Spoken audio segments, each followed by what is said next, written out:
Elfquest Story by Wendy Pini. Text and illustrations copyright 1995 by Warp Graphics. All rights reserved to them. Elmy ran up the mountainside, breathing hard. Glancing up, she discovered she could no longer see the stars or the two moons. The higher she climbed, the closer the trees grew together. Their interwoven branches, thick with leaves, blocked her view of the night sky. The forest was very dark, and the mountain on which the trees grew was very steep. Elmy's quickly moving feet rustled the ferns and the dry leaves covering the ground. Small, unseen creatures scuttled out of her way, seeking cover. Elmy jumped with fright when she heard them. Yet she kept on running. She was 8 years old. She was running away from home, and she was determined never to go back. At last it became so dark that Elmy had to slow down and feel her way along. Her searching fingers touched the rough bark of a tree. It felt friendly. Reassured, she stretched out her hands, took a few more steps, and touched another tree. She hugged its trunk as far around as her small arms could go. "You are guiding me up the mountain," Elmy whispered. Bravely she walked a little farther, reaching into the darkness. Ouch! Something hard and needle-sharp pricked her fingers. Elmy snatched her hand back and stood very still. She didn't dare continue to feel about, for she didn't want to be pricked again. Blackness surrounded her. How could she safely find her way now? An outline of light, pale as moonlit ice, began to shimmer and grow before her eyes. Magically, it took shape, revealing a thick, twisted branch bristling with thorns. "So that's what poked me," thought Elmy. Slowly the ghostly glow continued to spread. It revealed a dense, tangled wall of thorn bushes rising high above Elmy's head. There was no way around the thorn wall, and there was certainly no way through it. Elmy was too frustrated to wonder why it glowed in the dark. "I want to keep climbing," she cried, "to the top of the mountain." As if moved by her words, the luminous thorn branches untangled and parted, creating a round opening as tall as Elmy herself. Her eyes grew wide as she stared down a long, prickly passageway. Something, or someone, with big, yellow eyes was staring back at her. Out of the tunnel in the thorn wall stepped a huge wolf. He held his great head low, and his golden eyes regarded Elmy from beneath his tufted brows. He walked right up to her and began to sniff at the rags of her torn skirt. In the shimmering light, Elmy could see that his legs were very skinny and his feet were enormous. She could also see her own hands trembling. She turned to flee. "Don't run," a gentle voice called, "or Twigleg will feel like chasing you." Elmy stopped in her tracks. The big wolf continued to snuffle at her clothes. He took one of her apron sashes between his teeth and nibbled it. "Stop that!" cried Elmy. "Go away." "Twigleg won't hurt you," the soft voice spoke again. "He's already eaten." Astonished, Elmy saw someone approaching her from the passage in the briars. He did not have to bend down to avoid the thorns, for he was no taller than Elmy. His ears were very large and pointed at the tips. 2 long braids of silky hair hung over them, and the rest flowed down his back. His sparkling eyes were bigger than those of any person she had ever seen. The little man patted the wolf's head and spoke to him in a strange language. Twigleg snorted, backed away from Elmy, and sat down. Elmy stared from the little pointed-eared man to the wolf, and back to the little man. "Are you lost?" he asked. "No," replied Elmy. "Human children usually sleep at night, in beds, don't they?" He sounded kind and a bit shy. "I don't need a bed," Elmy said. "I'm going to build a house on the mountain top and live on blackbird eggs and wild berries. That is," she looked at the thorn wall, "if I can get past all these stickers." The little man smiled and offered her his hand, which Elmy saw had only 3 fingers and a thumb. She hesitated and then let herself be led through the tunnel. Twigleg followed, investigating Elmy's sash again. All around them the cool magical light glimmered and danced along the gnarled branches. As the threesome passed, the thorns grew back together, closing the tunnel behind them. "Magic!" exclaimed to the little man. "You're making it happen, aren't you?" He nodded. "I'm a tree shaper." "What's your name?" she asked, then giggled, for her question had made him blush furiously. "Don't laugh," he said. "I used to be called Redmark, but I did something silly that everyone thinks was brave, so now they call me Redlance." "I'm just Elmy," she offered, wondering who "they" could be. "How did you find me?" "The thorns. They tasted your blood and told me." Redlance squeezed Elmy's hand to quiet her sudden shivers. "Stay close now, and you won't get scratched." Elmy saw they were coming to the end of the tunnel. She wondered where Redlance was taking her, and was about to ask when she heard an ear-splitting wail. It sounded like every cat in the world having its tail pulled at once. Redlance rolled his large eyes and sighed. "What now?" He let go of Elmy's hand and sprinted out of the tunnel. With Twigleg panting in her ear, the little girl quickly followed. She stepped with care from the stickery opening onto a thick, dewy cushion of moss. By the mysterious light of the thorn wall, she saw that she stood in a grove of tall trees. Small, night-blooming flowers peeped from the moss carpet and gave off a lovely scent. Twinkling fireflies darted about, even though it was not the time of year for fireflies. The grove would have seemed an enchanting place, if not for the wailing. "Wah!" Redlance crouched nearby, trying to calm a peculiar little creature who ran in circles and yowled. Elmy thought it could be a child, but certainly not a human child. "Hush, Trinket, hush," Redlance soothed. "What's wrong this time?" The creature plopped down in the moss and continued to bawl. Her potato-shaped nose was runny, and her small, teary eyes were squinched shut. She howled so hugely that fireflies flew in and out of her gaping mouth with ease. "Ember sat on Trinket, and Suntop tickled Trinket," she blubbered. "No fair." Redlance raised his eyes to the branches above. Though he said nothing, it seemed to Elmy that he was calling to someone. In moments, a lithe pair of twins shimmied down the tree trunk and sauntered over to Redlance. These two youngsters and Redlance looked like members of the same family. They could not look less like Trinket. The idea was no noise. Redlance eyed the twins. "Ember, Suntop, you are our chief's cubs. What's his first rule?" Ember brushed her shaggy red bangs away from her eyes and took a deep breath. "In the trees, as you please, on the ground, not a sound." She released the rhyme in one big, bored sigh. Yellow-haired Suntop just grinned, preferring to let his sister do the talking. Trinket balled her fist and pounded Suntop on the knee. Suntop collapsed, and Ember grabbed Trinket. Trinket squealed like a pig on its way to market, and suddenly all three were on top of her, trying to stifle her cries. Elmy ventured closer to the struggling bunch. Ember suddenly came up for air and spotted the little girl. "Who are you?" she gasped. The others stopped wrestling. Trinket pointed at Elmy and made a disgusting face, which was rather easy for her to do. "Human!" she cried. "Ugly human! Dangerous human! Ugh! Ugh! Make it go away!"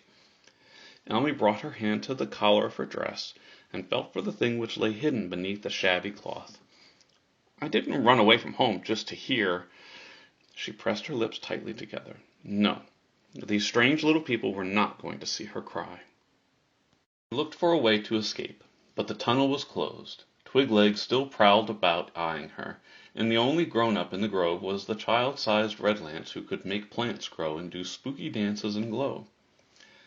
"I know where I am," said the little girl. "I know the stories. This is Elf Lair. You're going to keep me here for 100 years, so I won't recognize anyone when you send me home."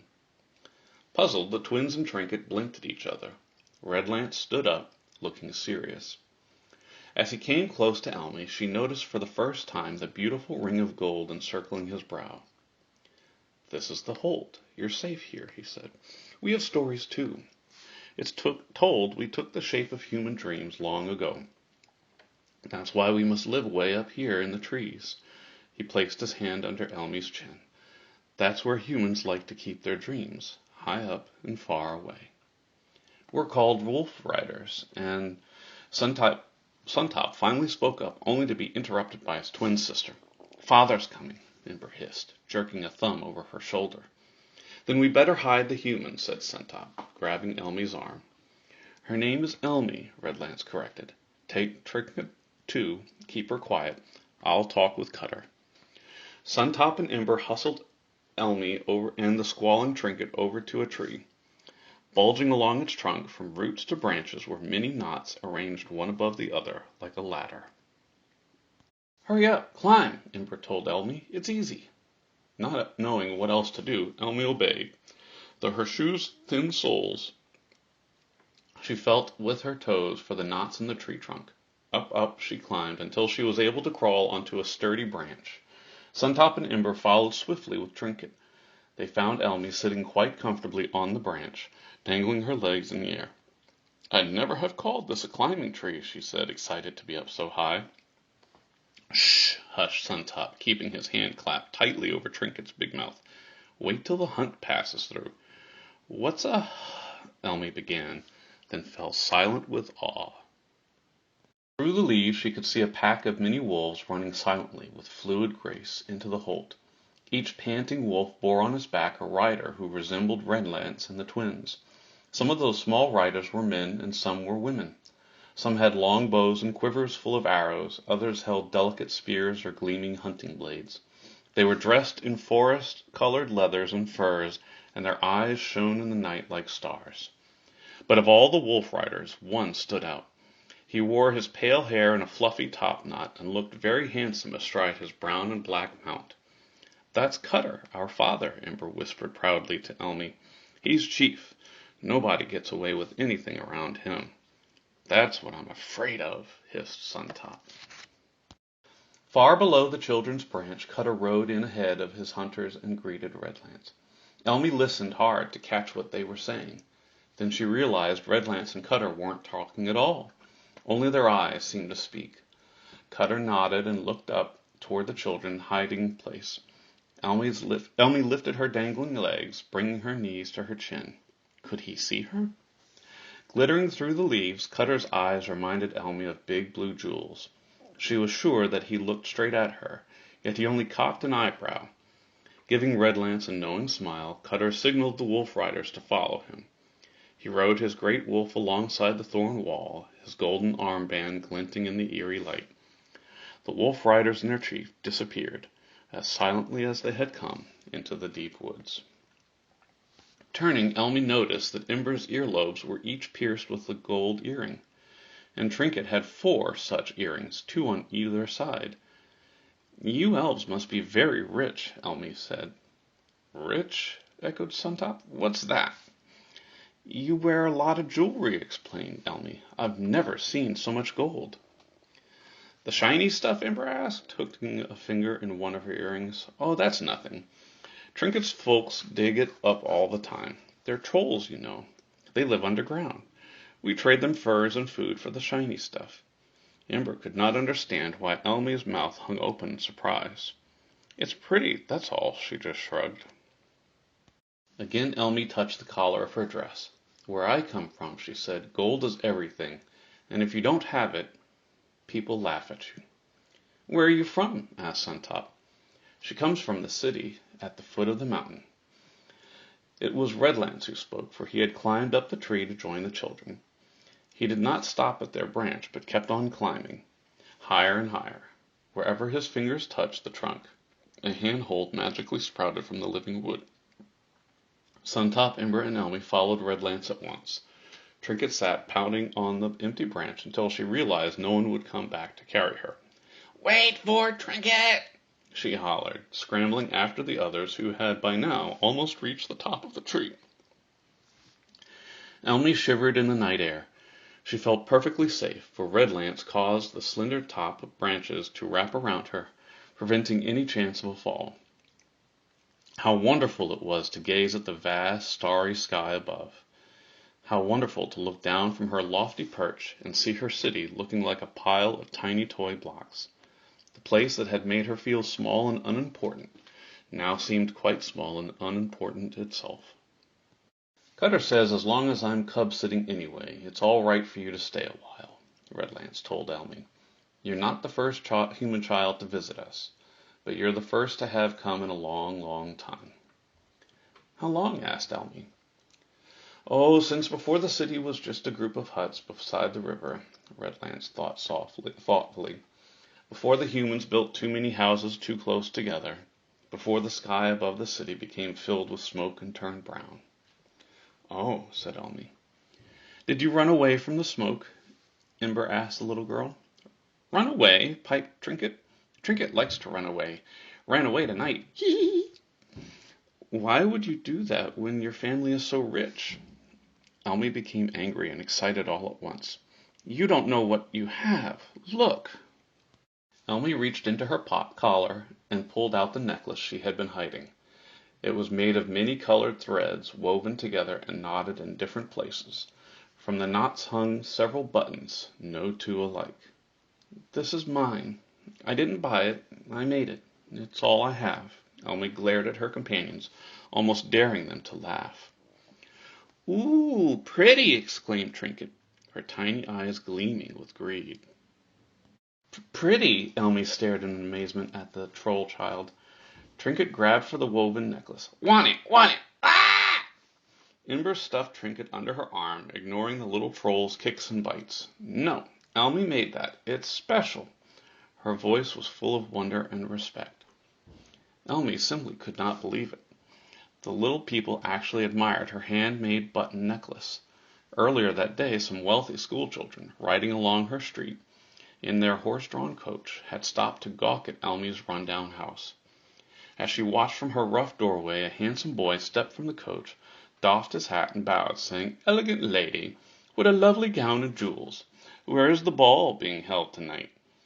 Then he jumped back into the coach and rode away with his friends, all laughing loudly. Tears rolled down Elmy's cheek at the memory. This time she could not stop them. Redlance touched her shoulder. "You are a maker," he said. "With such a gift, you'll never want for anything.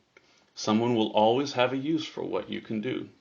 There aren't many makers, after all." "Trinket wants pretty thing," sniffled the troll child under Ember's arm. "Don't mind Trinket," Suntop told Elmy. "Her folk give her more gold and toys and food than she can ever use, but she has no one to play with underground." "So she runs away to this beautiful place," Elmy finished. "But she has to go home sometime, doesn't she? May I get down now?" With Redlance's help, Elmy climbed down the tree and felt the soft, mossy carpet under her feet once more. Somehow she knew her visit to the Holt was ending. She took a last long look at the peaceful home of the Wolf Riders. It was more grand, more mysterious, and more wonderful than any made-up tale.